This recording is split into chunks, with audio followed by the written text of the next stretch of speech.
नमस्कार, आपण पाहता हिरकणी न्यूज। हिरकणी न्यूज प्रत्येक क्षण ताज्या घडामोडी आणि महत्त्वाच्या प्रत्येक बातमीसाठी नेहमी तत्पर। लखन बागडी खून प्रकरणातील 4 आरोपींना 4 दिवसांची पोलीस कोठडी, अन्य दोघांच्या शोधासाठी पोलीस पथके रवाना। मुलाच्या वाढदिवसाची पार्टी करताना उदगाव तालुका शिरोळे ते जॅकवेल जवळ लखन सुरेश घावट उर्फ बागडी वय 35 राहणार मच्छी मार्केट परिसर जयसिंगपूर याच्या डोक्यात दगड घालून निर्घुण खून झाल्याची घटना रविवारी दुपारी घडली होती। या प्रकरणी जयसिंगपूर पोलिसांनी अक्षय राजू माने वय 24, संकेत रामचंद्र हंबर वय 37, अमीन केसर सिंग राजपूत वय 25, अमित महादेव सांगावकर वय 40 सर्व राहणार जयसिंगपूर यांना रविवारी रात्री अटक केली होती। सोमवारी जयसिंगपूर येथील न्यायालयासमोर उभं केलं असता 4 दिवसांची पोलीस कोठडी सुनावण्यात आली आहे।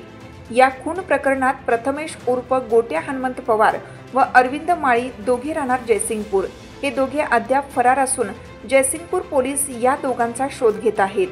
हिरकणी न्यूज करिता जयसिंगपूरहून विवेक कांबळे। आपल्या हिरकणी न्यूज चॅनलला लाईक करा, शेअर करा आणि सबस्क्राइब करायला विसरू नका आणि रहा अपडेट।